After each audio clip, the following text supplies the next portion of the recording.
2022년 11월 18일 쉴만한 물가교회 온라인 새벽 예배에 오신 여러분들을 주님의 이름으로 환영합니다.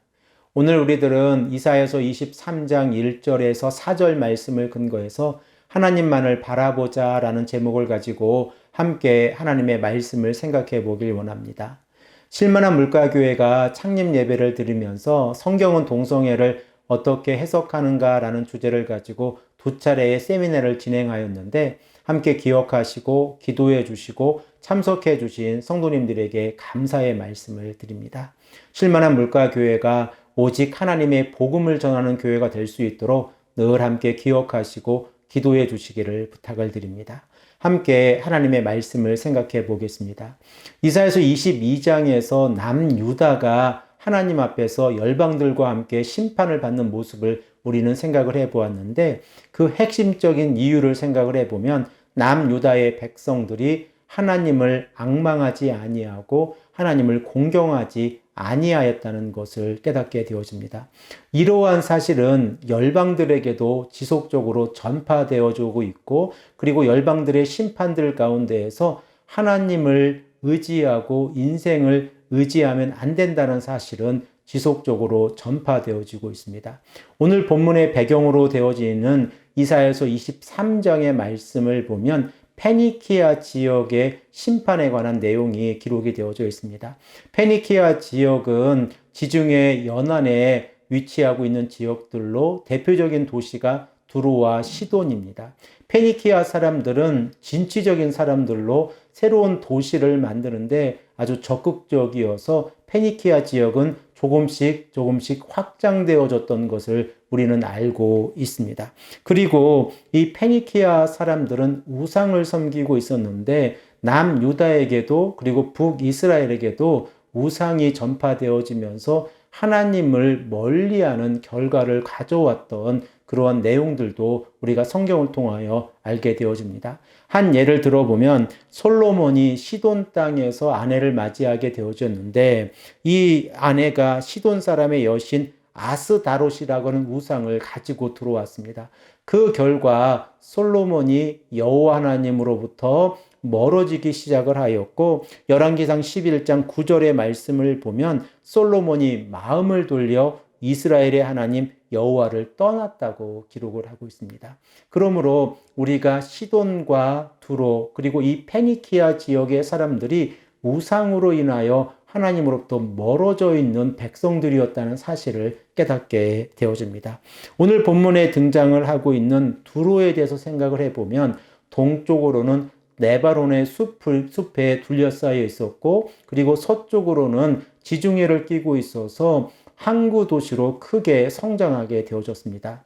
고대 사회에서 목재를 구하기 어려운 상황 가운데에서 레바논의 숲에서 주고 있는 이 목재들은 지중해를 통하여 수출을 하게 되어졌고 이로 인하여 큰 부를 얻게 되어졌습니다.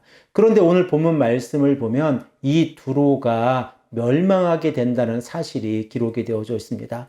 두로의 멸망의 소식은 두로뿐만 아니라 2절에서 4절의 말씀을 보면 페니키아 지역에 전파되어지고 있고 그리고 5절 말씀에서는 애굽 땅에도 전파가 되어지고 있고 6절에서 7절의 말씀에는 온 세상에 두로의 멸망의 소식이 전파되어지고 있다는 사실을 깨닫게 되어집니다. 그러면 먼저 1절의 말씀을 읽고 생각해 보겠습니다. 두로에 관한 경고라 다시스의 배들아 너희는 슬피 부르짖을지어다. 두로가 항모하여 집이 없고 들어갈 곳도 없으며 이 소식이 기띔 땅에서부터 그들에게 전파되었습니다. 먼저 다시스가 정확하게 어떠한 도시인가는 현대의 신학자들이 알아내지 못하고 있습니다. 그러나 대부분의 신학자들이 동의하는 것은 스페인의 한 도시 중에 하나일 가능성이 있다라고 언급을 하고 있습니다. 자, 이렇게 다시스의 큰 배들이 두로에 접근을 하지 못하면서 이 두로의 멸망의 소식들이 전파되어지고 있습니다. 본문에서 등장하고 있는 이 기띔이라고 하는 것은 현대의 지명으로 키프로스라고 하는 섬입니다.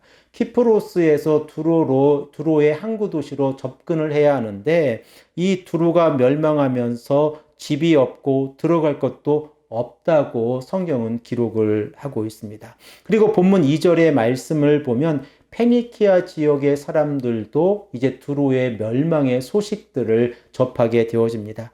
우리 다 함께 2절의 말씀을 읽겠습니다.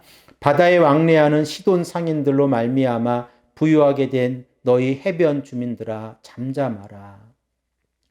왜 해변 주민들은 잠잠하고 있습니까?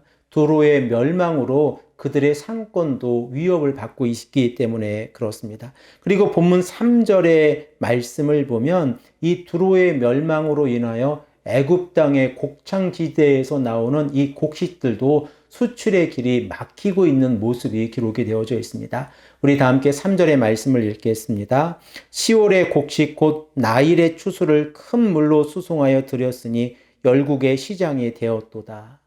그러나 두로가 멸망하게 되어지자 열국의 시장이 되어졌던 이 두로의 항구 도시에 더 이상 애굽에서 오는 곡창지대에 이 곡식들이 들어올 수 없는 결과를 가져온 것입니다. 그리고 오늘 본문 4절의 말씀은 해석을 하는데 조금 어려움이 있는 난제의 성경 구절입니다. 우리 다 함께 이 말씀을 읽고 생각해 보겠습니다. 시돈이여 너는 부끄러워할지어다.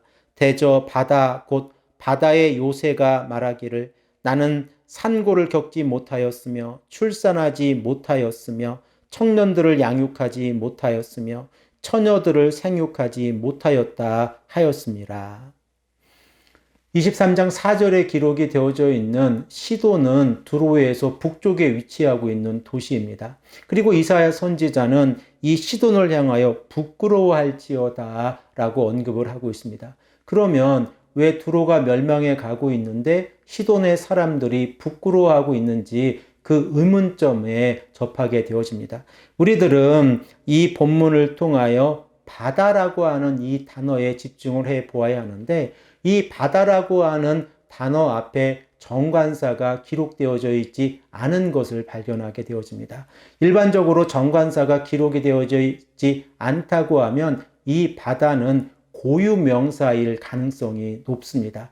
그러면 바다가 고유명사가 되어진다고 하면 이 의미는 무엇입니까? 바로 바다의 신을 의미하고 있는 것입니다. 그러므로 바다의 신으로서 이 두로 사람들이 섬기고 있었던 이 신으로서의 바다신을 바라보면 그는 자신은 산고를 겪지도 못하였고 출산을 하지도 못하였고 청년들을 양육하지도 못하였고 처녀들을 생육하지 못하였다고 하면서 슬픔에 쌓여 있습니다. 결과적으로 이 두로의 사람들이 섬기고 있었던 신이 무너져가는 모습을 발견하게 되어집니다. 그러면 시돈은 왜 부끄러워해야 합니까? 시돈의 사람들은 두로를 의존하려고 하고 있었습니다. 그러므로 시돈의 사람들이 두로와 지속적으로 협력하면서 함께 성장해 가려고 하고 있었고 두로의 도움을 받으려고 했는데 그들은 두로의 멸망으로 인하여 부끄러움을 당하게 될 것이다 라고 성경이 말씀을 하고 있습니다. 결과적으로 여호와 하나님을 의지하지 않는 백성들의 결과가 어떻게 되는지를 우리들은 이사야서 23장의 말씀을 통하여 깨닫게 되어집니다. 사랑하는 성도 여러분, 우리가 지속적으로 생각해 보고 있는 것처럼 우리들의 삶 가운데에서 인생을 의지할 것인가 하나님을 의지할 것인가 라고 하는 질문은 지속되어집니다.